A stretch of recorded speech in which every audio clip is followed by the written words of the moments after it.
Sugar, diabetes अथवा मधुमेह भनेर आयुर्वेदमा चिनिने यस रोगलाई चाहिँ आयुर्वेदले के कस्ता खानपानले चाहिँ यसलाई वृद्धि गर्छ अथवा यसको उत्पन्न गर्छ, यसको कजेस हो भनेर भनेको छ भन्ने विषयमा कुरा गरौँ है त। दधिनी, दही र यसबाट बनेका परिकारहरू अत्याधिक सेवन गर्दा,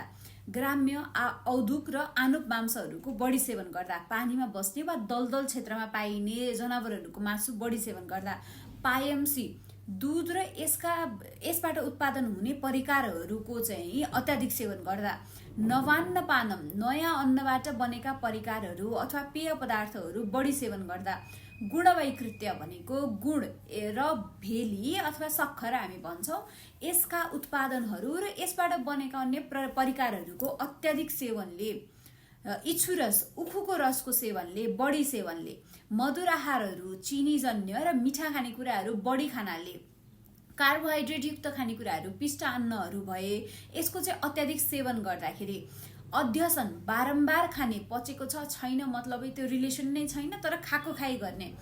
अधिक मात्रामा खाने, खाएको बेलामा पनि अत्याधिक मात्रामा खाने, सिस्टमले ह्यान्डल गर्ने भन्दा बढी खानेकुराहरू खाने, सन्तुलनमा नमिलाइकन खाने, गुरु आहार लघु आहारसँग खाने अथवा गुलियो आहार एकदम पिरो आहारसँग पनि खाने, एकअर्काको रसको सन्तुलन नै नमिलाइकन खाँदा पनि मधुमेहको रोग उत्पन्न हुन सक्छ। गुरु आहार, भारी खानेकुराहरू चाहिँ डाइजेस्टिभ सिस्टममा हालै गर्दा पनि मधुमेह रोग उत्पन्न हुने चान्सेसहरू भयो।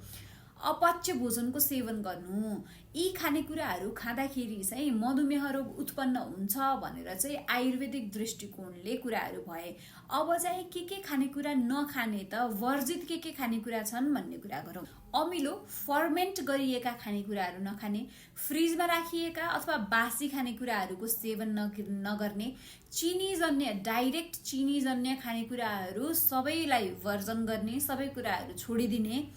जरावर्गीयका भनेको जमिन मुनि फल्ने जरावर्गीयका खानेकुरा जस्तै आलु, चुकन्दर, सकरखण्ड, तरुल, पिडालु, गाभा, कन्दमूल यस्ता खानेकुराहरूको सेवन नगर्ने, मैदा वा गरुङको मासुहरूको सेवन नगर्ने जस्तै सुँगुरको मासु, राँगोको मासु अथवा यो खसी बोकाकै मासु पनि सिस्टमलाई हामीलाई पचाउन गाह्रो हुन्छ, यसका अधिक सेवन भने नगर्ने,